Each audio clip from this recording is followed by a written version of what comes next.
Në pjesën e dytë, siç e kam thënë që në fillim, do të trajtoj vendimin e gjykatës shkallës parë. Në faqen 8 të cilit thuhet: për të përkrahur e ndihmuar grupet e shpallura terroriste që luftonin në Siri kundër regjimit të Asadit. Së pari, kanë vajtur në Siri para se të shpallishin grupe terroriste.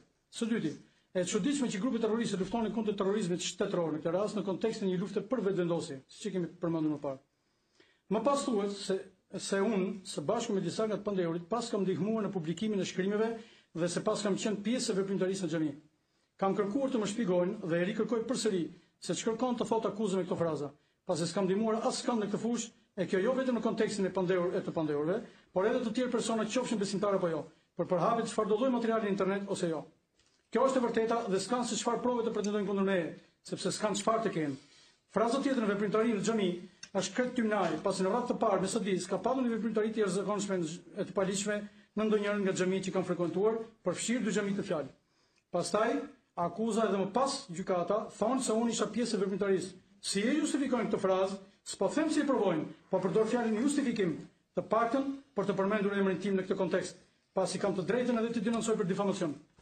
Më poshtë thuhet, në periudhën disa vjeçare të ushtrimit të veprimtarisë. Një tjetër farsë kjo, pasi unë s'kisha asnjë vit që isha kthyer nga Italia, po ti referohemi vitit 2012 kur kanë filluar këto. Kur pas ka filluar kjo histori domethënë. As nuk frekuentoj rregullisht dy xhamit të fjalë që kam thënë edhe në shkallë parë. Madje fare pak, siç e kam sqaruar në diskutimin tim përfundimtar në shkallë parë.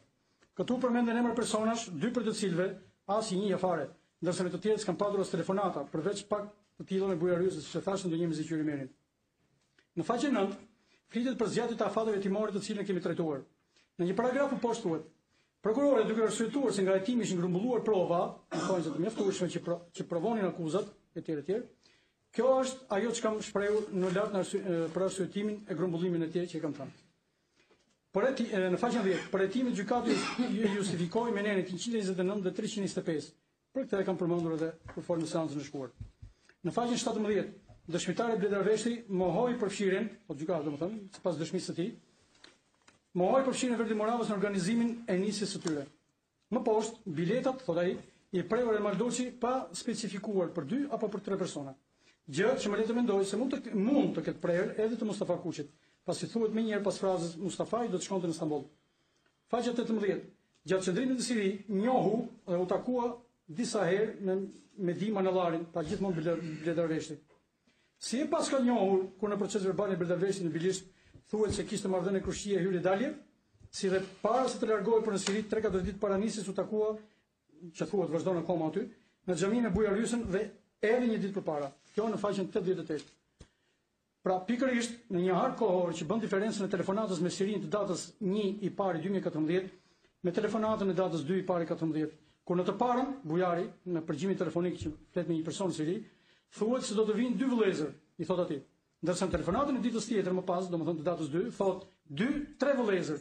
Pra mund të arsyetoj me logjik se pas takimit me Bledar Veshtin ka marrë dini se i treti do të mund të ishte një person i tretë, ndoshta edhe i ka thënë edhe emrin. Në paragrafin e dytë, të po kësaj faqe, gjatë kohës së qëndrimit në Siri, mund të kishte komunikuar me Bujarysën. Pra jo me mua, gjithmonë Bledar Veshti, sepse s'kishte pse, s'kishte as numër, as emrin tim, as nuk më njihte. Më identifikoi në sanë gjyqjet vetëm pas ngrita dorën unë për të identifikuar kur e pyet se po rinte për shikonte si votuar. Paragrafi 3. Maldoçi me të cilin qëndroi bashkë gjithë kohën, komunikonte me shoqëri Kacën, kjo qëndroi bashkë gjithë kohën konfirmon ato që unë kisha thënë edhe në diskutimin tim shkallëpar. Dhe argumentoja. Pra, komunikonte me shoqëri Kacën, i cili jep udhëzime për udhëtimin, rrugën që duhet të ndiqnin.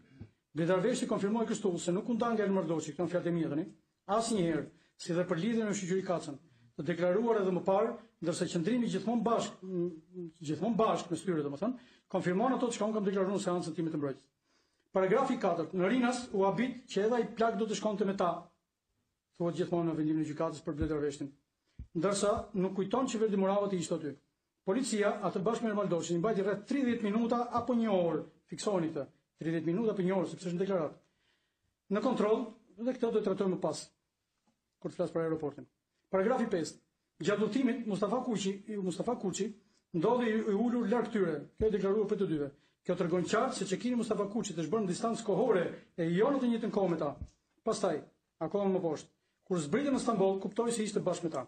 Kjo bie ndesh me deklarimet të procesit verbal në bilisht. A nuk e dinte që në rinës të? A nuk i tha Ermali? Se kështu thuhet atje. Tregon se më pas udhëtimi zgjati 2 ditë 2 net. Këtu nuk dua të diskutoj për gënjeshtrimin e këtij personi në gjykatë, pasi merren të qenë ato që thuan për gjykatës. Por atë çka do pretendoj më vonë për përpiluesit e atyre proceseve verbalive. Pra, ata thonë se udhëtimi zgjati 2 ditë 2 net. Pra nga Stambolli deri në kufi. Për të kaluar kufirin, Ermali komunikoi me Shukriun. Kjo thotë poshtë. E thon nga Bledor Veshti. Paragrafi i fundit. Mbi pyetjen e Verdi Moravës për ndonjë person, për ndonjë presion të ushtruar mbi ta, dëshmitari sqaroi se ishin të lodhur dhe pas marrjes në pyetje u sugjeruan pasaportat. E vërteta është se dëshmoi për presion, janë fjalët e mia, nga ana e oficerit policisë gjyqësore se rrezikonte të dënojë, tha aty ai. Pa ju referuar për këtë ndonjë neni të kodit penal, sepse thjesht s'kishte ndonjë të tillë. Deklaroi se i ishte kërkuar të firmoste pa lexuar proces verbalin në seancën kur dha dëshminë e tij. Në faqen 19 thuhet, në bazë të neni 362.1 u kundërshtua dëshmia pjesërisht duke lexuar pjesë të procesit verbalit. Thuhet, në terminal kemi bërë check-in të bagazheve dhe aty në terminal, në dy raste thuhet, aty në terminal, kemi takuar një burr plak i cili quhej Mustafa Kuçi. Bashkë me Mustafa Kuçin i ishte edhe një person që po e drejtonte atë. Pra unë. Këtu kemi disa pika për të vënë në dukje. Së pari, fjala në terminal në kupton brenda në terminal. Së dyti, në konteksti. Së dyti, tregon qartë se check-ini pra, e kanë bërë jo bashkë me Mustafajin, jo në të njëjtin kohë domethënë. Së treti, aty në terminal, pra duke u ndodhur brenda në terminal, jo është i, kanë takuar Mustafa Kuçin bashkë me mua. Këtë do ta them përse e kam theksuar më vonë. Së katërti, edhe një person që po drejtonte. Nga kjo shprehje kuptohet vendodhja ime bashkë me Mustafa Kuçin dhe orientimi që po i bëja. Po ku? Nuk është e vështirë që pas check-init një vend ku mund të orientosh një udhëtar është i vetmi vend ai që ndodhet para kontrolleve, sepse më tej është ndaluar ty. Pra aty ku kam deklaruar unë, që në fillim. Këtu hidhet poshtë pretendimi i prokurorisë që kemi takuar jashtë, sa ashtu thuhet. Janë takuar jashtë të katërt dhe kanë hyrë të katërt brenda në terminal. Këtu kuptohet edhe se s'kemi patur ndonjë vend të caktuar për të takuar. Gjithsesi, po të kishte patur Mustafa Kuçi në një vend të tillë, do ta kishte ditur. E nuk do të kishim telefonuar, se unë telefonova, do ta shtjelloj më vonë. Vendi ku ndodheshim të katër bashk, shihet qartë se është para hyrjes së kontrollit trupor. Kjo është në fotografitë e oficerit policisë gjyqësore. Kalojmë tek Ermal Doçi. Mohoi përfshirjen e Verdi Moravës në organizimin e udhëtimit dhe pretendoi se deklarimet i dhanë në presion dhe dhunë psikologjike. Pretendoi se deklarimet i dhanë në presion. Ai bashkë me Bledor Veshtin as nuk më njihnin, po ashtu edhe unë si njeh ata. Ndërsa për organizimin kanë deklaruar të dy që në bilisht se këtë e kishin bërë në lidhje me Shukri Kacën. Deklaroi para gjykatës për dhunë të ushtruar ndaj tij fizike psiqike. Sot është normali kjo. Ky është një realitet i fshehur i pranuar nga të gjithë. Më pas thotë se plakut s'ia kujtonte emrin, boshllëk në memorje. Se e pa për herë të parë në Rinos, nuk kishte dini se do të shkonte edhe plaku në Siri. Në proces verbal rezulton se ishte ai që e kishte njoftuar Bledarin për këtë fakt e për më tepër dërguar SMS-n, domethënë ka i dërguar një mesazh bujar hyjës për gjyqin para se të takoheshin në aeroport, ndërsa ata ishin në aeroport. Gjyq nuk kuptohet domethënë Mustafa Kuçi, pasi ishte 73 vjeç. Nuk i kujtohet të kishte komunikuar në telefon me mua, këto janë fjalët e mia. Një boshllëk tjetër në memori ky, si dhe nuk kujtonte numrin e telefonit të vet, e u bën 3 boshllëqi këtu. Më poshtë, kur ishim në Stamboll vajte në hotel, sepse Shukri Kaca, personi që do t'i udhëzonte por rrugën që do të duhet të ndiqnin, nuk e hapte telefonin. Konfirmimi i gjithçka të deklaruar se organizimin e udhëtimit e kishin bërë me të që në Shqipëri. Se kështu ka deklaruar vetë që në fillim, që në kufi kur u kap pasi u kthyen nga Siria. Akoma më poshtë. Kur ishim në hotel, pritën sa të lidheshim me Shukri Kacën, pra ata s'mund të bënin asnjë lëvizje pa u lidhur me të, sepse është e qartë se ishte e vetmja lidhje që kishin. Duket qartë në fashikull ku thuhet, pasi mundte të lidhej me Shukriun. Në këtë paragraf thuhet edhe se për shkak të gjendjes së tij shëndetësore, s'mbante mend shumë gjëra, përsëri boshllëqen memorie, domethënë problemet e tij me memorien. Që këtë do të them më vonë pse. E lidha dhe e theksova. Thotë se kishte fobi nga arma. Në faqen 20 të vendimit të gjykatës thuhet, urdhëruan të firmosin, nënshkroi proces verbalin i lodhur pa gjumë 72 orë e i lanë natën në mes të rrugës, pa deklaratët e Ermal Doçit. Kuptohet kështu se këto deklaratë të marra në komisariatin e Bilishtit për efekt provash, në thonë za, sepse ishin para caktuara provat, gjatë hetimit paraprak nuk janë marrë duke i trajtuar deklaruesit si dëshmitar, por si të ishin kriminal e duke ushtruar edhe dhunë presion mbi ta. duke shkelur kështu nenet 3, 5, 13, 15 konventës evropiane të mbrojtjes së drejtave të njerëzit e të lirive themelore. Diçka e ngjashme u demonstrua edhe në rastin e fëmijës 11 vjeçar Fatmir Kuçit në Vlorë, të cilit sipas medjave nuk i lejonin, ai që shtypet me motoskaf, nuk i lejonin avokat gjatë madhe kjo. Ermandoshi deklaroi edhe se bujarysën nuk e njihte. Pse? Rezulton e kundërta. Prokuroria kundërshtoi pjesërisht dëshminë me nenin 362 fraksion 1, duke lexuar proces verbalin.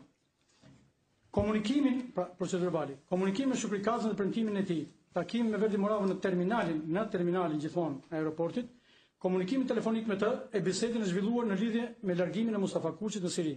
Pra, se unë i kam thënë gjoj atij sikur Mustafa Kuçi të vi në Siri me ju, por këtë do ta shtjelloj më vonë.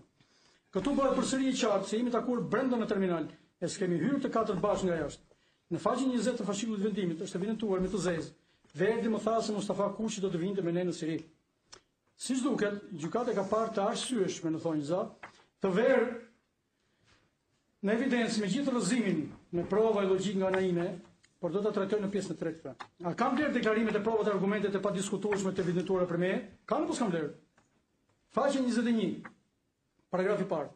Gruaja e Mustafa Kuçit, Nazmin Allgjata, thotë: rreth 10 apo 12 ditë më parë ai më tha se do të shkonte në Arabi dhe se nga familjarët bisedoi vetëm me Adriatik Kuçin që ishte djali. Kjo dëshmitare, po aty kur avokati im e pyeti, kjo është faqe 6 e procesit verbal të seancës, se sa ditë përpara e njoftoi Mustafa i për nisjen drejt Turqisë, u përgjigj: po ajo, një ditë para më ka thënë, thotë, ka qenë data 4 ose 5 janar. Paragrafi 2, të personazhin e kam nxjerr gjatë diskutimit tim në fazë të parë edhe me argumente të tjera, domethënë që kjo gënjeshtre s'mund të merret për bazë dëshmie në bazë të nenit 362 kodit të procedurës penale pika 2. Atëherë, paragrafi 2. Asnjë nga familjarët s'u mor me prerjen e biletës me pasaportën. Pse kjo fshehtësi apo diferentizëm? Çfarë mund të jetë? Një natë para nisjes, kur shkoi në shtëpi, e pyeti ç'kishte në dorë, pra një natë para nisjes. Dhe pa 500 euro e se këto ja kishte dhënë bujari. Sipas këtyre domethënë që pas ka dhënë Mustafa Kuçi. Më duket pak pak se i çuditshëm si gjest ky. Do të kishte qenë më të besueshme, të kishte thënë se e pyeti, a ke, të kishte thënë, domosdoshmë sikur të kishte pyetur, a ke para për udhtimin? A mund të besohet në zgjedhjes për këto gjëra? Edhe për arsye të tjera që i kam deklaruar si tash më parë. Paragrafi i 7. Për sa i përket shëndetit Mustafa Kuçit, duket qartë, nëse duam, edhe nga fotot, qëndrimi i trupit të tij, ndërsa për problemet me prostatin s'kam pikën e dyshimit se është siç e kam deklaruar e sfidoj cilin do, por s'kam dokument për këtë.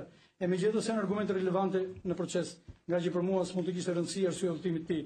Pasi më kërkoi ta përcjellja, siç mund të më kërkonte për çdo arsye tjetër, e për mua s'do përbënte rëndësi në rastin e tij. Përse i jepet kaq rëndësi këtij fakti? A mund të jetë relevant? Fakti që domethënë ka qenë apo s'ka qenë i smur? Që ata e dinë shumë mirë se të kesh prostatin shkon 20 herë mbajnë. Mos më shumë. Paragrafi 10. Sipas Adriatik Kuçit, Mustafa Kuçi para se të largohej, domethënë pak para se pa të ditë, çuan kuptohet nga konteksti, i tha se do të shkonte në Turqi bashkë me 2-3 vëllezër. Pra, kështu kuptohet se i tha para se të niset, pra pa të ditë. Në faqen 87 këtij fashikulli, po Adriatik Kuçi thotë se i ka thënë një natë përpara. Çudi. Faqe 23, dëshmitari Ali Duka, që është dhënë Mustafa Kuçit, thotë se gëzonte shëndet të plot dhe këtë ka theksuar gjykata. Kjo prandaj i kam ritratuar. Se në moshën 70 vjeçare mësoi të shkonte të lexonte arabisht. Përse gjykati si këto në fashikull? Mënyra si pyetën nga prokurori për çështjen e shëndetit, mënyra si përgjigjeshin dëshmitarët për këtë, nuk ranë sy vetëm tek unë, se ishte komplet tendencioze dhe pikërisht duhet të sunoj aty. Është idiotizëm. Atëherë, nuk ranë sy vetëm tek unë, se kishte pasur një sufler para se të vinë në sallë, kaq drejt shkurtër pas ka qenë ky sufler, se i ka dhënë si diçka që në lidhje me akuzat s'ka peshë e s'ka si të jetë relevante. Për sa i përket të mësuarit, kjo është budallallik të mendohet se ka lidhje me probleme fizike. Pasi ka plot raste, madje edhe rastin astrofizikantit me famë botërore, Stephen Hawking, që është totalisht i paralizuar bile s'e dot. Por kjo tregon se Mustafa Kuçi ka qenë i shëndosh mendërisht e nuk mund të shkonte kundër vetes tyre. E nuk mund të shkonte pa vedijen e tij të plot atje ku vajti. Këtë e konfirmoi edhe bija Rodina Duka, kur unë e pyeta nëse ishte person vendimarrës në çështje të rëndësishme për familjarët, ajo tha po. Ndërsa kur e pyeta nëse të tjerët mbeteshin të kënaqur nga vendimet e tij, u përgjigj përsëri po. Ishin të kënaqur. Dëshmitari Rodina Duka. Mustafa Kuçi asnjëherë nuk i tha se do të ikte në Siri, madje as për në Turqi, edhe pse ishin shumë të lidhur, siç u deklaroi se ishin shumë të lidhur me teatrin. Pas një javë nga dita e largimit, mori vesh nga Ali Duka, domethënë mori vesh nga nëna kjo, Dhe Ariduka tha se e mori vesh pas 2-3 javësh. Ky thot pas 2-3 javësh e shoqja thot e mora vesh thot pas një javë nga nëna. Pas 3 ditë nga nisja ai kishte komunikuar me gruan, pra Mustafai, me të shoqen. Pse ajo, pra gruaja, e njoftoi vajzën pas një javë nga nisja e pas 4 ditësh nga telefonata? Aty thuhet se udhëtimi do të bëhej nga Maqedonia. Kjo idiotizëm tjetër. Janë disa gjëra të çuditshme. Pyetën të gjithë në ishte i smurë, të gjithë përgjigjen në të njëjtën mënyrë të çuditshme. S'është relevante kjo. Përse nuk pyetën për shembull nëse kishte ndonjë problem me familjarët? Gjë që më ka lindur dyshim me mua. Mund të ketë pasur një problem familjar ai. Faqe 26. Dëshmitari Shaban Rasha, në cilë, domethënë, thotë që lajmin e mori nga Krushku të vrasjes të birë, domethënë.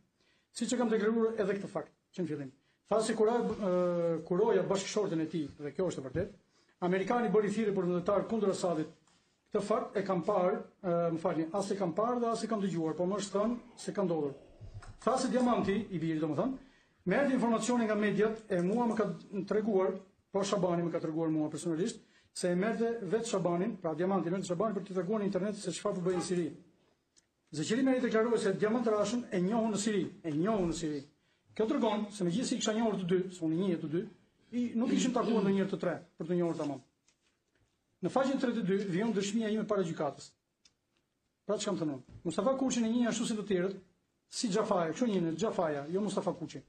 Më ranë sy nga qëndrimi i trupit, probleme me shtyllën kurrizore, nga lëvizjet e tij të shpeshta për në tualet, 2 shova për prostat, gjë që më konfirmua pasi e pyeta për më shumë. E kisha shoqëruar ndonjëherë kur rastisem të dy në xhami. Pasi asnjëri prej nesh nuk ishte frekuentuar si rregullt i asaj xhamie, pra xhamisë Mzezit ku ishte Imam Bujarysa. Këtë e bëja kur ishte natë kur binte shi. Dhe këtë do të shërojmë pjesën e tretë. Thuhet për mua se në momentin e dhënies së dëshmisë nga ana e Bledarveshit në Mordorçe në gjykat, kujtova dhe bëra lidhjen me aeroportin, kështu thuhet ke vendimi i gjykatës. Unë ata të dy nuk i njihja para prezantimit në gjykatë, domethënë, edhe pse i pash, domethënë edhe kur i pash fytyrë, nuk u kujtuan gjë fytyrat e tyre, edhe pse u mor vesh emri para se ata tynë, siç është prasi i gjykatës. Por natyrisht u mor vesh se ishin ata në gjykatë, thuhet. Faqen 41 thuhet, Bujari SMS-t ja përcolli me emër në radhë edhe Verdi Moravës. Së pari, s'kam patur ato lloj konfidencë me Bujarysën për të më thënë çdo gjë, domethënë siç pretendohet këtu. Së dyti, nuk di të kem marrë ndonjë SMS për tij të kësaj natyre, qoftë edhe gabimisht. E kjo duket edhe nga ekspertimi i aparateve telefonik, që s'ka asgjë për mua. Në faqen 58 të këtij fashikulli, duket qartë se Bujarysa u përcjell SMS-t apo flet në telefon me persona të tjerë, e jo me mua, sepse janë aty të pasqyruar.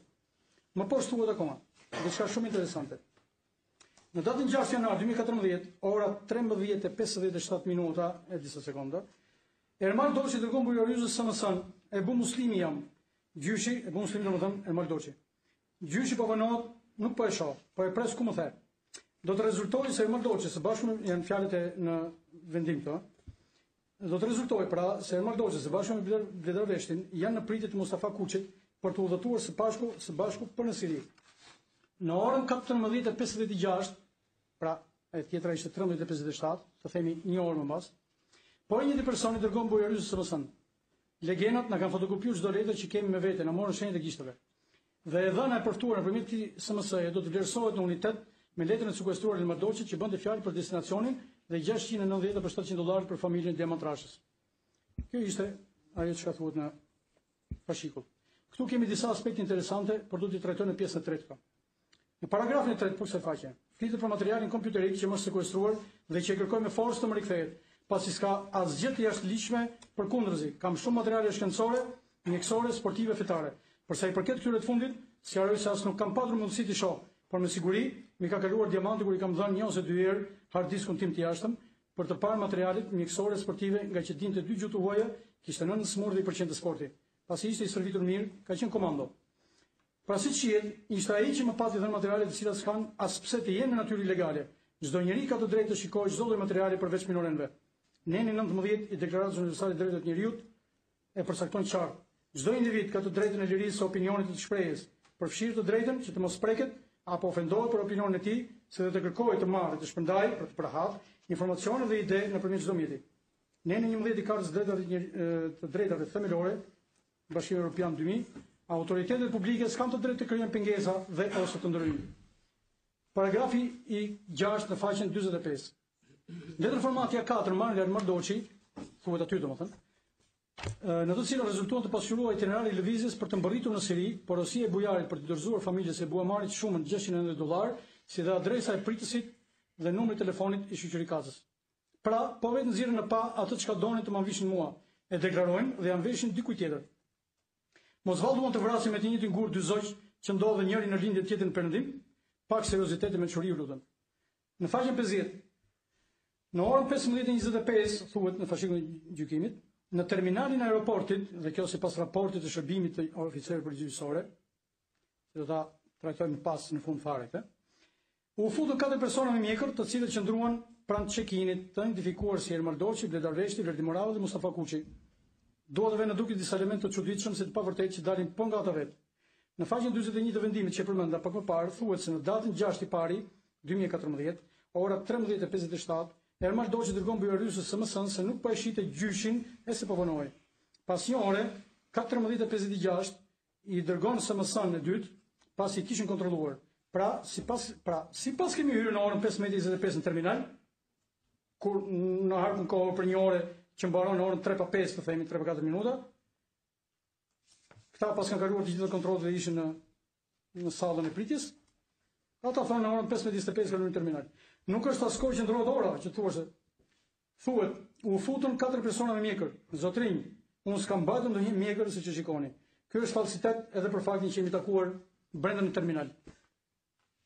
Siç duket qartë nga dëshmitë e deklaratat, por edhe në faqen 72 të fashikullit pretensës, se dhe nga arsyetimi duke u bazuar në to dhe jo jashtë siç pretendohet. Bare provës i bie akuzën, ndërsa dyshimet e amendësimet shkojnë në favor të pandehurit, pra prore jo. Ata të dy, sipas deklarimeve të tyre, kishin ardhur me taksi, pra kishin hyrë nga hyrja ballore kryesore ku ndalin taksit, ku e dinë të gjithë siç është në aeroport.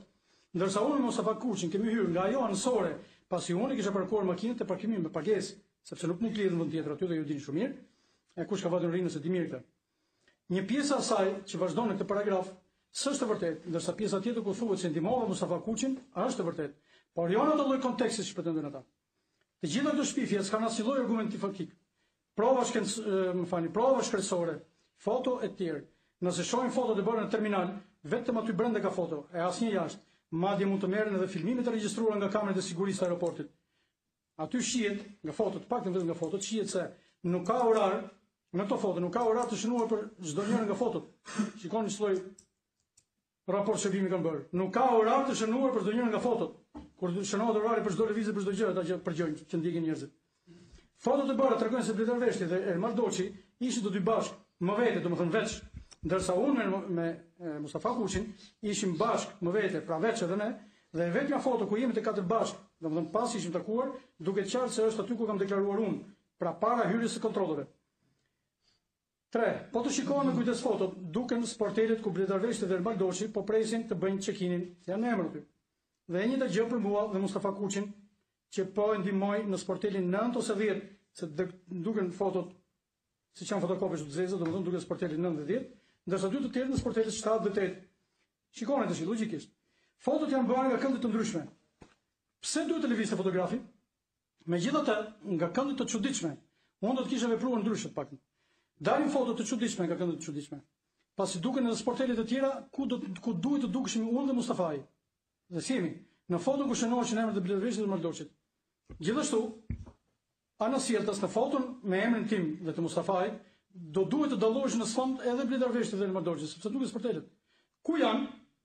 4. Ç'kuptim do të kishte po të ishim bashkë, të ndaheshim në atë mënyrë, ata tek 7-8 dhe ne tek 9-10, maksimumi do ishin ndar 2 tek 9 dhe 2 tek 10, ose 1 me 2, son llogaritësha. Të pakti që në 10 nëse do kishte shumë rradh këtu. Për efekt radhë dhe kohë, domethënë. E jo është larg. Montazhi jo i zgjuar apo jo. Po përse? Ç'efekt do të kishte? A është relevante? Edhe sikur. Pika 5. Raport shërbimi ku fotot nuk shoqërohen me orarin e realizimit. Me që na pas ka parë në sy kur hyn nga dera e terminalit 4, domethënë, në brendësitë të tij. Pse se dokumentojmë me foto? Përse në raportin e shërbimit të këtij personi apo këtyre personave varet se kanë qenë jepet një orar hyrje në terminal që ka diferencë të madhe me orarin e SMS-ve? Domethënë SMS-s të Ermal Doçit, pa dyshim që orari i SMS-s është preciz, është i padiskutueshëm. Për më tepër, Pika 6, unë s'mbaj mjekër e kam hyrë nga dera anësore me Mustafa Kuçinin. Përse ky arsye tim në thonjza e montazh diletantësh, a do të mund të përbënte në një lloj prove në thonjza edhe sikur të ndodheshin në të njëjtën kohë në sportele edhe larg në fund të fundit, duke u parë në kompleks, duke qartë manipulime dhe edhe duke parë e arsyetuar për momente të tjera që do t'i shohim në pjesën e tretë. Paragrafi i fundit i faqes 50. Raporti i shërbimit datë 26 shkurt 2014 në lidhje me telefonatën time që i kam bërë Bujariusës. Unë i kam thënë aty domethënë si kishin ardhur disa miq. Aty thuhet për takimin e Bujariusës, Zeqiri Menit, Kujtim Tafës, Recep Çaçës dhe 2 personave të tjerë në xhaminë e Mëzezit. Pra, unë s'pas kam qenë këtu. Pasi jam falur dhe kam ikur përsëri. Në faqen 51, për të njëjtën raport shërbimi thuhet: Kur i telefonova Bujariusës për Recep Çaçën, të cilin njëja që kur kam qenë në haxh për të kryer një fetar në Arabi Saudite, e kam njohur të Recep Çaçën domethënë. I pas kam kërkuar të takoheshim, sikur unë i pas kam kërkuar të Bujarit të takoheshim, gjë që s'mund të qëndroj, pasi i kam thënë vetëm që të vi në xhami, e konkretisht nga përgjimi i faqe 67 në pretens, thuhet: A do keni mirësinë të vini pak aty te xhamia të lutem, i tham unë Bujarit pra. Siç thuhet edhe në vend tjetër domethënë që ai më thot mua që jam jashtë Tiranës me radhë. Pra siç shihet, kam kërkuar të takohej me mua, më falni. Pra siç shihet, si kam kërkuar të takohej me mua, por thjesht e njoftova se i kishin ardhur miq dhe faktikisht nuk e qenë, po shikosh e përgjimet. Sqaroj se Recep Çaça, duhet ju sqaroj juve, domethënë se Recep Çaça më kërkoi këtë mua, nga që u takuam ndërsa po hynë në borrin e xhamis, dhe nga që nishim që në hatë siç e thash, sepse donte t'i bënte surprizë. Kështu më tha ai, kishte ardhur në Tiranë domethënë për diçka tjetër dhe do t'i bënte surprizë Bujarit. Nga që ishin shok. Sqaroj gjithashtu se shkaku i vajtjes sime në xhami ishte koha e faljes së mbrëmjes, duke rështuar edhe nga orarin atë periudhë të vitit, është i qartë. Në faqen 58 të Pokti fashikullit thuhet: domethënë këtu shihet qartë se Bujari nuk po dërgonte mua SMS, siç është përmendur edhe në pjesë të tjera të fashikullit, por këtë e bënte siç shihet këtu në këtë faqe me persona të tjerë të pa inkriminuar për më tepër. Pra s'ka logjik të inkriminohem për këtë fakt. Në faqen 59, lajmi për Ebu Amarin, diamantrashën, për të cilin më vonë mësova se ishte diamanti, e morën me SMS nga Bujari, sepse Bujari e dinte që ne ishim shok. E në fillim skuptova për çfarë e për kë bëhej fjalë, pasi s'njehja njëri me këtë emër, pra me emrin e Ebu Amar, e s'dija fjalën istishhed, sepse Bujari më thoshte që i ka ndodhur kjo istishhed, domethënë që është rënje në luftë, në kuptimin e dëshmorit. Këtu duhet të ishte edhe përgjimi bisedës së bërë me Bujariusën, por nuk e kanë sjellën fashikull atë, se nuk i intereson. E lexuar nga prokurori në sallë, këtë ka lexuar prokuroria, ku duket qartë se s'dija emrin, nga telefonata duket qartë se s'dija emrin e Ebu Amar dhe s'kisha dieni kur kishte ikur. Sepse nuk e kisha takuar edhe që më kishte mbetur merak. Kështu i them Bujarit në telefon. Përse evidentojnë vetëm çfarë me tendencë ju intereson? Sepse evidentojnë këto gjëra. Po vetëm ato që interesojnë. Më poshtë, biseda e zhvilluar me Bujariusën për të vajtur tek shtëpia e Shabarashës, pra teatri Diamantit që kishte rënë në luftë. Por pa ditur në kishin marrë dieni për vdekjen e të birit. Kjo ishte biseda. Ai bisedon me mua pasi isha i afërt me atë familje. Mos e normale kjo apo jo? Është evidentuar me të zezë tekstualisht. Po pse? Mos është era e parë që shkojmë ashtu ne, i them Bujarit, se do bëjmë mos shkojmë që të bijmë sy. Se dëshë të shkonte, po se mos bijmë sy. Nuk është era e parë që shkojmë ashtu ne, domethënë. Unë s'kam shkuar vetëm me ty, kam shkuar edhe me të tjerë.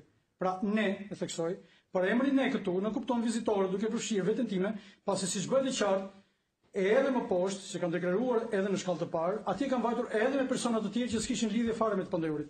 Që më kanë kërkuar nga që dinin, ata që dinin, që ishim shok, më kanë kërkuar të shkonin ke familja Diamantit, mos e njerëzore.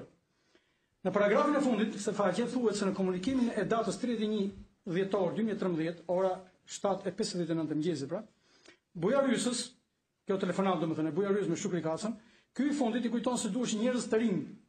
Ai që ndodhet atje Shukri Kaca, pra i thotë se duhesh njerëz të rinj, gjë që thuhet edhe në pretensë në faqen 6 e konkretisht.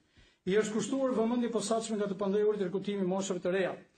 A Muzvall konsiderohet brezi i një 73-74 vjeçar? Vetë një minutë lutem. Po. Më sqaroj edhe një herë me gojë atë momentin e mpashëm që the. Ta sa shprehjes i thua Bujarit ne. Nuk është herë e parë që kemi shkuar.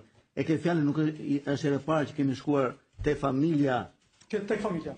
Tek familja e Shabarashës. Atëre ke shkuar ne, domethënë ne vizitorët. Në rregull pra. Për ty është gjithmonë fjala.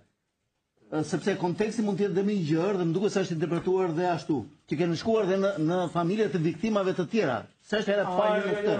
Atëherë pasi lexojmë atë, te kjo familje ku ke shkuar për herë të parë mbas ke marrë dieni për vrasjen e Diamantit? Atëherë dienin e mora nga Bujarysa, siç e përmendëm më parë. E ke thënë që në fillim dhe dele nga akte që ke pasur miqësi me këtë familje. Po. Mbas i morë vesh nga bujari që është vrarë, kur shkove ti te kjo familje? Atëre, mbasi folëm telefon me bujarin, më vonë takohem në xhami me bujarin si imam që ishte, sepse vetëm për kohë jo gjithmonë, po thuajse gjithmonë bujari ishte aty si imam për drejtuar. Në rregull, sqaro këtë momentin. Atëre, me bujarin flas aty për të sqaruar më tepër për këtë çështje, sepse nga mesazhi dhe nga ajo që thuaj ke shkuar te kjo familje përpara këtij momenti apo jo? Jo, para këtij momenti jo, ka folur një me bujarin, pastaj kam shkuar në familje. Mirë, vazhdo. Nuk mund të shkoj në darkë, që në darkë mos gaboj këtë çështje. Me këtë familje unë kam mbajtur. Mirë, vazhdo. Kam mbajtur shumë herë, domethënë, nuk kam mbajtur një herë dy. Vazhdo aty ku në për. Atëre. Po. Në faqen 75 të këtij fashikulli, kur fitet për dëshmitarin Krashnik Qyshka, që është edhe prezent në sallë, që e kam shok. E kam shumë shok bile. Një nga 11 dëshmitarët, i cili ka qenë një nga dëshmitarët e ardhur për mua, komenti ishte. Komenti është në fashikull nga gjykata.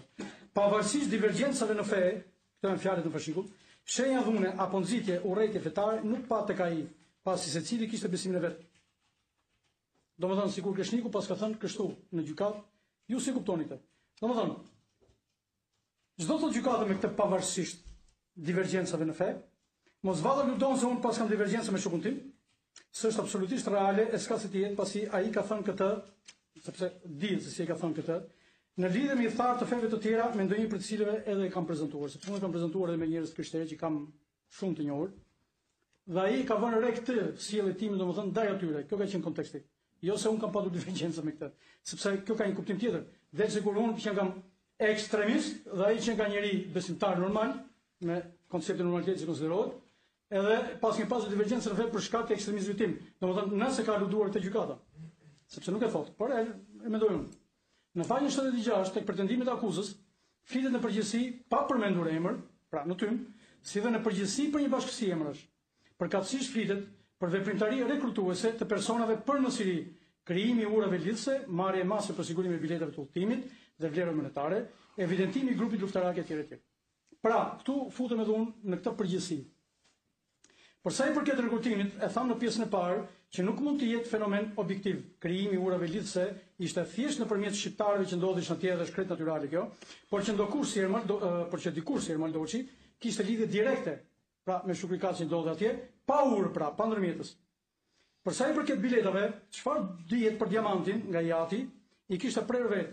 Zeqiri Meri që e kemi këtu prezent, po ashtu, e ka thënë edhe ai, Ermal Doçi dhe Bleda Vleshi e kanë deklaruar në proces verbal, por që ndoshta kanë prerë edhe për Mustafa Kuçin.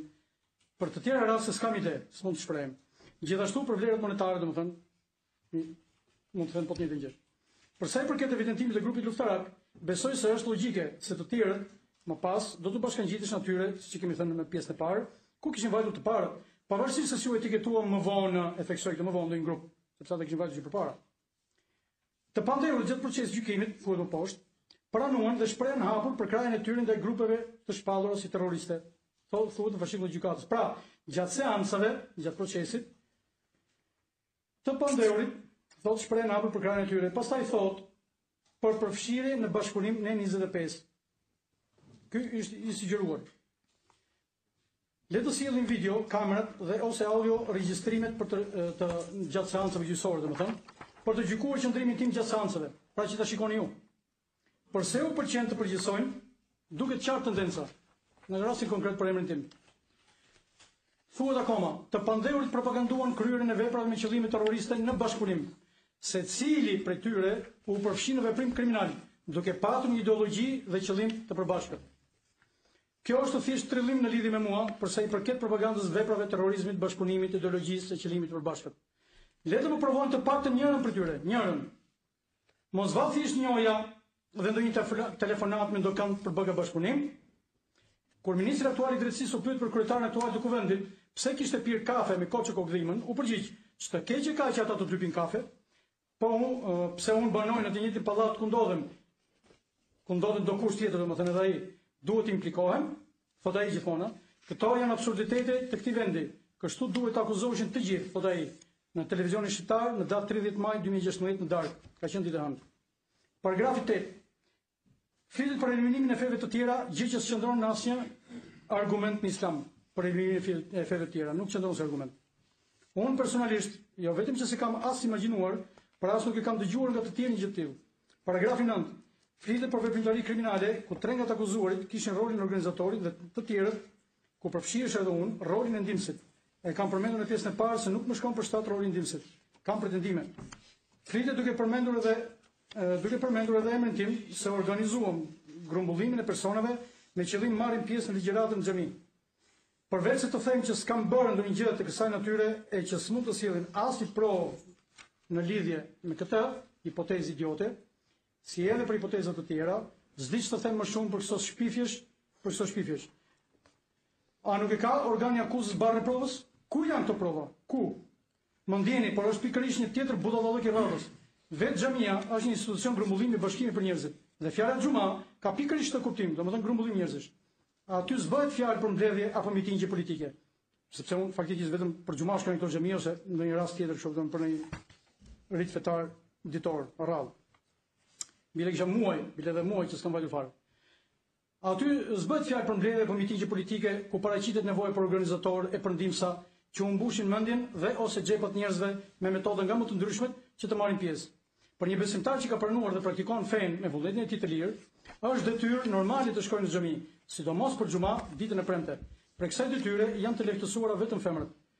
Unë personalisht s'kam kurfar lidhje me asnjë nga imagjinatat e sipër përmendura apo edhe me të tjerët prokurorisë, pasi së pari se ekziston tek unë asgjë e tillë. Së dyti, për këto fantazi s'ekziston asnjë veprim konkret e si vedhim asnjë lloj prove e në fakt akuza nuk solli asnjë argument të provë të logjikshme e konkrete, sepse thjesht s'mund të ekzistonin, por vetëm hamendësime me dyshime të arsyeshme, të cilat rezultuan të pa arsyeshme, pra prove jo. Për çfarë gjitha kjo? Për arsye të dyshimta me pretekste koreksione akuzës të palogjikshme, demode, e pa asnjë lloj bazamenti, por në erë, bosh. Në rastin tim, le të nxjerrin qoftë edhe një argument të vetëm për përfshirjen në veprimtari të dyshimta. Thuhet se në gjykat stuan të gjitha. E kanë thënë shumë vetë këtë jurist, të ndryshëm që njohim. Pra ç'po çes që nga ky kur stuan në gjykat të gjitha atëherë?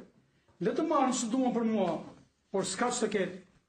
Në faqen 76, 77, më falni, kur Bujarysa bëri deklaratën e tij, bëri pra mbrojtjen e tij. Ai thotë se nxiti, pra jo rekurtoi, nxiti besimtarët për luftë, pra ka thënë vetë Bujari, jo për akt terrori, kundër padrejtësive që u bëshin vëllezër e motra musliman. Thot prap, Diamanti njoftoi për mbritjen në Siri e që patën komunikim për rreth 2 muaj. Vini re, mua s'më ka vënë njëri në dini për këto deri në momentin që Diamant Rasha u vra. Ç'tregon kjo? Thuhet prap, njoftoi vëllezërit e tjerë musliman për vdekjen e tij dhe organizoi vajtin për vizitë në shtëpinë e Shaban Rashës. Thuhet prap, nuk i ka dhënë Mustafa Kuçit $500, pa që Bujari ka deklaruar që nuk i ka dhënë 500 euro, më falni. Nuk ka organizuar udhëtimin e Bledërveshtit dhe Ermal Loçit, ndërsa këtij të fundit, pra Ermalit, i ka dhënë $600 për familjen e Buamarit. Ermalin e ka takuar pak para se të ikte 1 ose 2 ditë. Pra para se të ikte Ermali. Kto janë deklarimet e Bujarit. Në faqen 80, thuhet në fashikull, i panderur Verdi Morava pretendoi se në vitin 2013 në Siri nuk kishte grupe të cilësuara terroriste. Ky është teksti në fashikull. Korrigjoj dhe saktësoj se nuk kam thënë kështu, por kam thënë se nuk kam patur dieni të ketë patur grupe të tilla. Pra nuk kam patur, jo se s'ka patur. Faqja 5, në konkluzionet e mia në shkallë parë. Thuhet, akoma më tej, akuzat në ngarkim të tij ishin ngritur për shkak të bindjeve fetare dhe prirjeve humane. Kjo evidentohet me të zezë në fashikull dhe kam të drejtë të dyshoj se bëhet jo pa qëllim, pasi fjala bindje mund të interpretohet sipas qëllimit, ndërsa kanë modifikuar atë që kam thënë në realitet. Në vend të fjalës besim, që unë kam thënë, kanë vendosur fjalën bindje, pra unë kam thënë besim, jo bindje. Pse? Në faqen 15 konkluzionet e mia dhe kjo ndodhet ndosje. Në faqen 87, paragrafi 5, Adriatik Kuçi thotë se babai i tij një natë para se të largohej, tregoi 500 euro, duke kundërshtuar veten e tij, kur thotë se ai tha para se të largohej, se do të shkonte në Turqi, gjë që le të kuptohet se i tha ditën e nisjes. Kjo është trajtuar në faqen 119 këtu. Të kësaj seance, domethënë. Pati thuhet se Rudina Duke konfirmoi dëshminë e tyre. Kështu thuhet aty se Rudina konfirmoi dëshminë e mamas, vllajt e këtu. Si mundet kur çka di, pra kjo e di vetëm për tyre, sepse ata i kanë thënë. Çfarë mund të konfirmonte kjo? E ajo as ka parë, as ka dëgjuar vetë, por përsëriti fjalët që ata i kishin thënë se ç'duhet të thoshte. Paragrafi i fundit në këtë faqe, rezultatet e komunikimeve telefonike nga Buja Rysa në datën 1/1/2014, ora 11:51, datë 2/1/2014, ora 9:39, datë 2/1/2014, ora 12:50, ku njoftoi dërgimin e 3 personave, konkretisht pra kur foli në Sirin, do të vinë një 2-3 vëllezër të mirë, inshallah, mas një 4 ditësh. Këtë e ka thënë në datën 2, jo në datën 1, siç është shkruar këtu domethënë, po siç e thamë më parë. Kujdes, një tregon pa përcaktim, jo siguri të plot, por afërsi. Kjo e shoqëruar me 2-3 vëllezër, pra 1-2-3 vëllezër, tregon 2 ose 3. Po të dinte për 2 do të thoshte 2, po të dinte për 3 do të thoshte 3. Pra nuk ishte i sigurt. Ç'tregon kjo pa siguri? Po të përputhim me faqen 49 dhe faqen 60 të vendimit, ku thuhet për 2 vëllezër, e duke arsyetuar, pra gjithmonë Bujari ka thënë 2 vëllezër, e duke arsyetuar të jep kuptimin se deri në datën 2/1/2014, Bujari dinte vetëm për 2 persona, pasi në datën 1/1/2014, ora 11:51 në komunikim telefonik, thotë se do të shkojnë 2 vëllezër. Më poshtë thuhet akoma, rezultati i komunikimit telefonik ndërmjet Bujarysës dhe Bledarveshtit një ditë para nisjes, sipas së cilit e lanë të takoheshin. Pra tregon se janë takuar një ditë para nisjes së Bledarit. Nuk kuptohet se Bledarveshti ka folur me Bujarysën dhe janë ndarë pra përshëndetur me që do ikte para se të nisën. Këtu mund të mendohet se ka konfirmuar nisjen me Ermaldoqin. Ndoshta kanë qenë edhe të dy bashkë në takim. Edhe i kanë thënë edhe sigurinë e nisjes së Mustafa Kuçit, gjithmonë ndoshta. Të tretit pra. Gjithashtu mund të kuptohet se duhet edhe të jenë konsultuar. Pra, kjo është e rëndësishme për atë mesazhin që dërgojnë ata nga aeroporti, mund të jenë edhe konsultuar me Bujarin për ta pritur në një vend ku mund të shihnin më një herë sapo të mbërrinte, ndoshta me taksimin të mbërrinte ai, apo me autobusin, nuk e di, në ka akoma autobus linje, pra aty ku mbërritën vetë, domethënë ke hyrje qendrore. E në fakt, ata që andej e takuam, domethënë kur i morën telefon, i pashi erdhën që andej. Ose pritin në terminal në një pozicion nga ku mund të shihet hyrja dhe sportelit të çekinit në të njëjtën kohë. Këto janë imagjinatat mia. Gjithsesi, fakti është që i ka dhënë dollarët, ndoshta bashkë me letrën, nëse kjo letër është reale. Kur shkruaj për $690, pra e ka takuar, dihet që ka takuar. Fakti është që i telefonova unë Ermalit, aso kohë nuk e dija emrin se kush ishte, për të takuar sepse Mustafai nuk po i shit ata të dy. Do të trajtoj këtë në pjesën e tretë. Më poshtë, Ermaldoqi njoftoi të panderun në Bujar se po prisë Mustafa Kuçin, siç e kemi përmendur në SBS. Për mua thuhet vetëm se e kam ndihmuar Mustafa Kuçin, pra vetëm kaq. Kështu thuhet në fashikull. Paragrafi 4. Faktet thuhet, pra deklarimet e gjykatës, faktet e trajtuara në tërësinë e tyre provojnë se në datë 6/1/2014, Ermaldoqi, Bledarveshti, Mustafa Kuçi, sipas një planifikimi të mëparshëm, u përcollën në Rinas, duke patur destinacion Sirin. Provojnë rolin e Bujarysës organizatorin e rekrutimit të tyre dhe dërgimin në Siri, rolin ndihmës së të pandehurit Verdi Morave në realizimin e këtij rekrutimi. Atëre fjalët e mia tani. Ndihojnë. Për sa i përket planifikimit të mëparshëm nga ana e Bledarveshtit dhe Ermaldoqit, jam plotësisht dakord sepse është evidente nga vetë deklarimet e tyre në Bilisht që kur Shqipërikaca ndodhen akoma në Shqipëri. Pra që lidheshin me atë gjithmonë. Bisedën e Bledarveshtit me Mustafa Kuçin në xhami, sepse deklarojnë në ato proces verbale, për Sirin, planifikimin me njëri tjetrin e me Shqipërikacën për udhëtimin dhe pritjen atje, pritjen e biletave për Ermalit për 2 apo 3 persona, kjo dihet. Nuk jam dakord kur thotë për Bledarveshtin dhe Ermaldoqin u përcollën, pasi ata vetë kanë deklaruar si edhe e dokumentuar nga përgjimet, kuptohet se kanë vajtur në Rinas me taksi, këta të dy, siç e kanë deklaruar që dy. Fakti është se mësaj Ermaldoqi dërguar Bujarit dhe telefonata ime se u takuam thjesht në terminal. Pra, nuk i kisha përcjell unë. Kundërshtoi rolin e Bujarysës si organizator, pasi në bazë të gjithçka që doli në lidhje me Bledarveshtin dhe Ermaldoqin dhe Mustafa Kuçin, plasë. Pasi në bazë të gjithçka që doli në pa, s'kishte mbetur më gjë për të organizuar, por kontaktet me dy të parët derisa ishin thjesht përshëndetje, njoftim për nisje e për ndonjë porosi të vogël për Shqipërikacën, me të cilën është evidente se kishin njohje e komunikonin që të dy palët, pra edhe Bujari, edhe ato dy djemt. Gjithashtu edhe si rekrutues, që s'mundet të qëndrojë për arsye të ndryshme, aq më pak në rastin e Bledarit, Ermalit dhe Mustafait. Për sa i përket rolit tim si ndihmës, Nëse nuk qëndron thelbi, pra veprimtaria e bujarit në këtë rast, s'mund të qëndrojë pretendimi ndaj meje si ndihmës për më tepër, veç rastit në fjalë, domethënë, që ishte ndihmë humane kjo imja. S'mund të qëndrojë në asnjë rast për asnjë arsye të logjikshme, ky rol i imi. Nëse do të shihej me tendencat e tyre, do të dukej nga një sy asjanës, thjesht fantazi dhe bullallëk njerëzor. S'ka si të ketë as i provë ndaj meje, sepse është e pamundur ekzistenca reale e tyre, pra e provave. Ç'lidhje mund të ketë një përcjellje në aeroport për bamirësi apo edhe ndihmë për procedurat e fluturimit një personi të njohur me rekrutimin apo nxitjen për etj. E aq më pak takim me dy persona të panjohur, thjesht sepse i pari do të bashkohej me ta. Jam dakord kur gjykata më poshtë thotë se e vlerëson dëshminë e Blerdarveshit para saj si të pavërtetë, pasi bie në kundërshtim me deklarimet e mëparshme e me përgjimet. Duke referuar në 362.2, nuk duhet të merren në cilësinë e provës pra të dëshmi apo deklarime. Por gjykata i përdor për të vlerësuar besueshmërinë e dëshmitarit dhe jo të marrin vetëm atë që u pëlqen apo të konsiderojnë të vlefshme vetëm ato që interesojnë prokurorisë dhe ose gjykatës. Me tendenca të hapura bashkëpunimi, kjo e fundit me prokurorinë. Pra gjykata me tendenca të hapura bashkëpunimi me prokurorinë. Në faqen 89, dëshmia e Mardoçit vlerësohet nga ana e gjykatës e pavërtetë dhe jam dakord për këtë. Pasi në rastin e Bledarit bien ndesh me deklaratat e mëparshme e me përgjimet. Dëshmon në veçanti se u takuan në terminal, pra brenda, që të dy. Dhe që telefonova, dhe këta e ka proces verbali, thuhet në rrëzimin e dëshmisë domethënë gjykatë që lexon prokurore. Udhëtimi Mustafa Kuçit rezultoi planifikuar, thuhet këtu, më falni. Jam dakord këtë, domethënë që ka rezultuar i planifikuar, jam dakord këtë. Këtë e kam konsultuar edhe në shkallën e parë.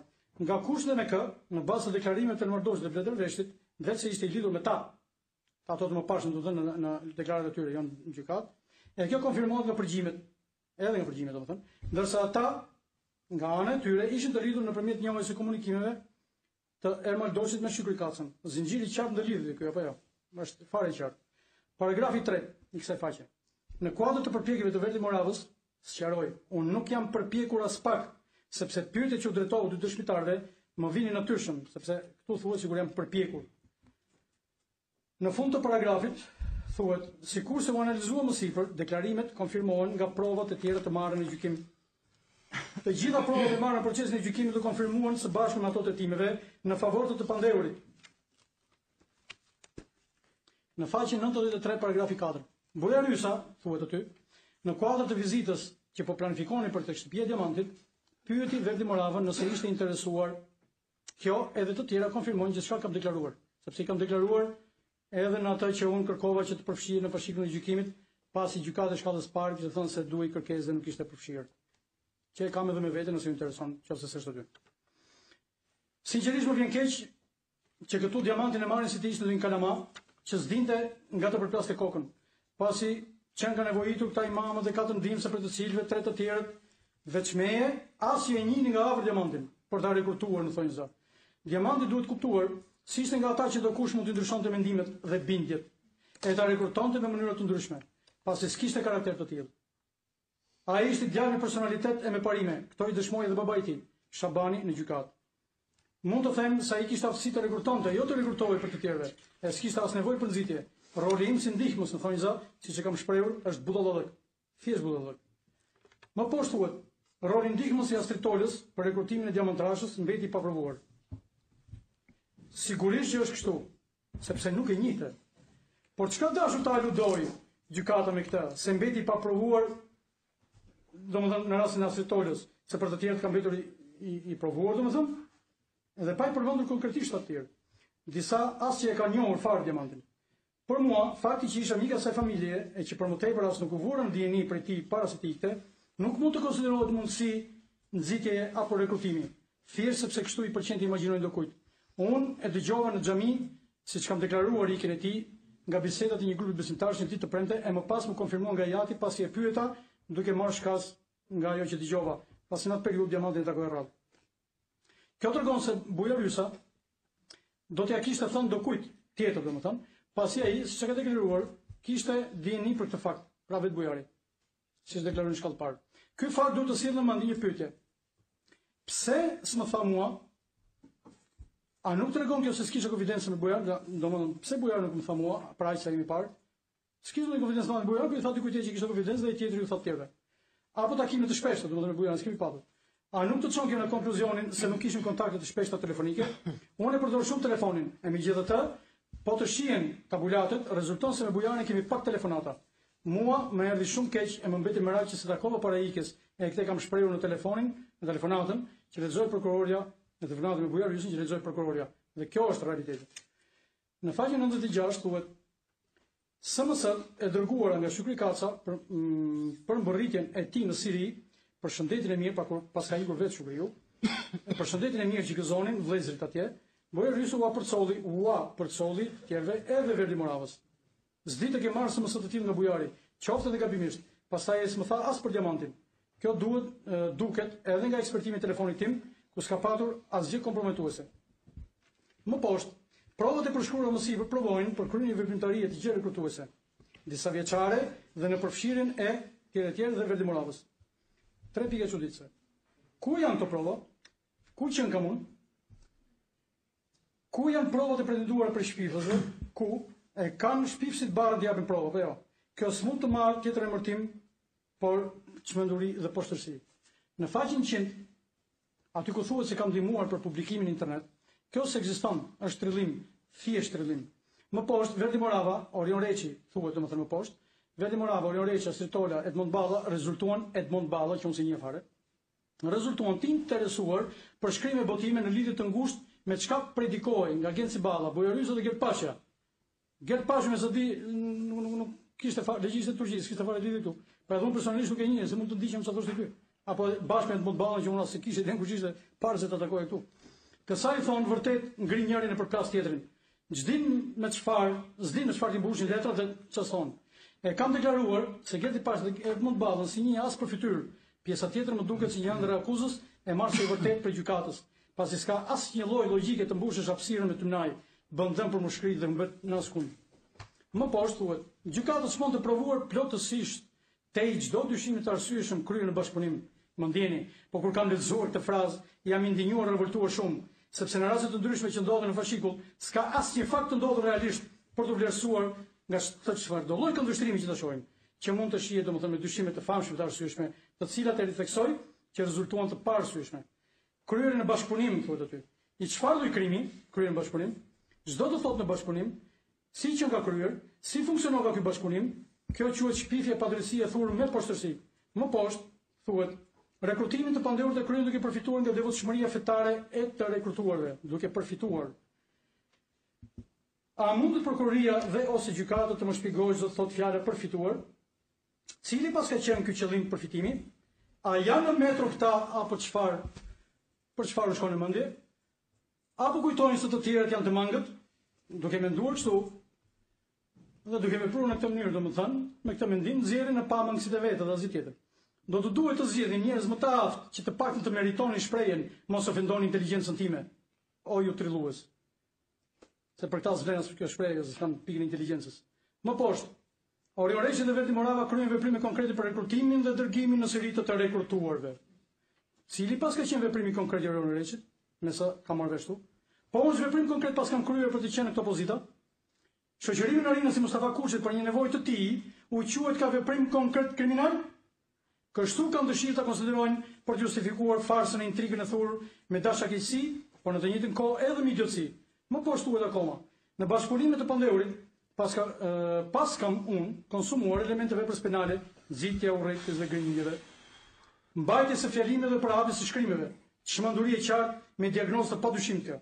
Në një kohë që në jetën time kam bërë krejt të kundërtën, e dëshmuar edhe para gjykatës nga i tharë të veve të tjera, dhe profesor doktor, edhe një prifë instancën e kaluarit këtu.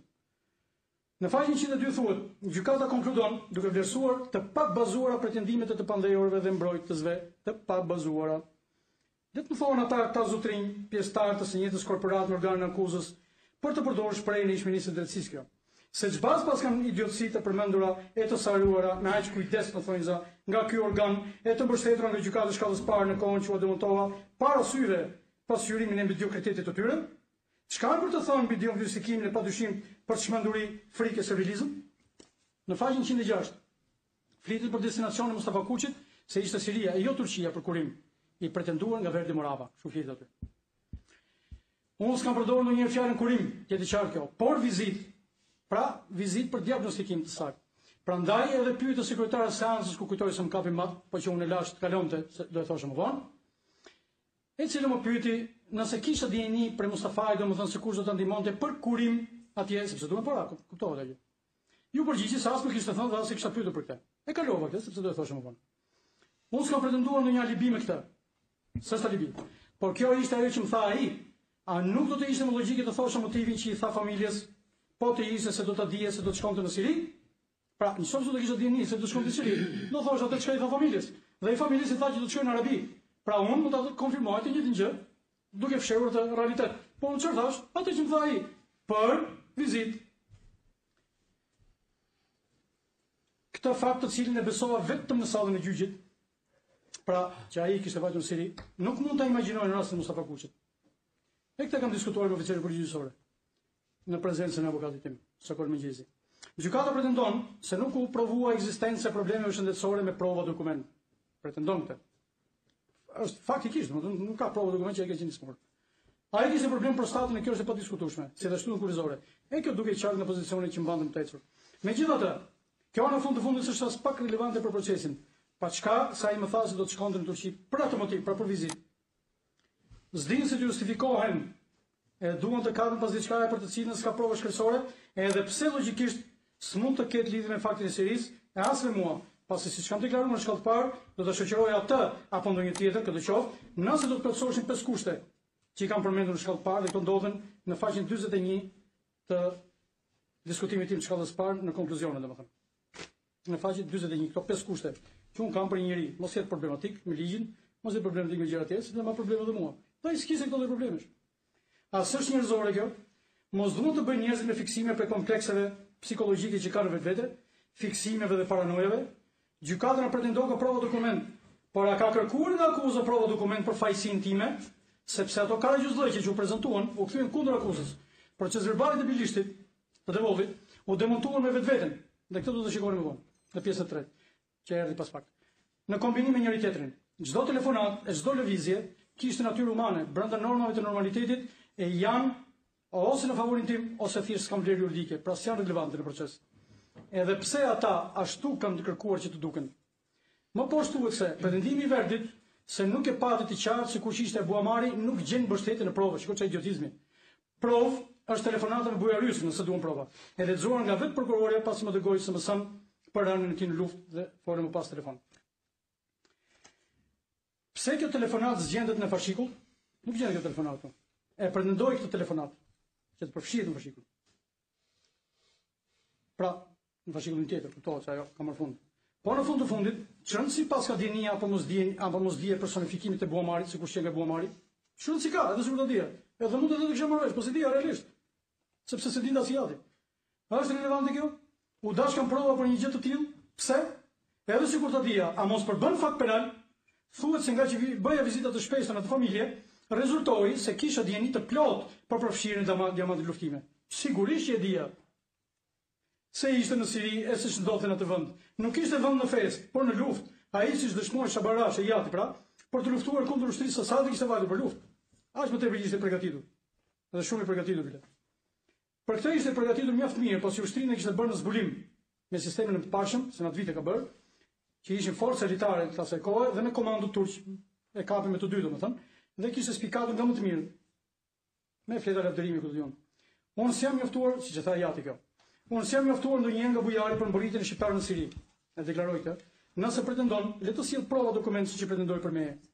Të tjerë, siç figuron në faqen 58 të fashikullit të gjykatës, që kanë mjaftuar pra të tjerët, ndërsa unë figuroj aty.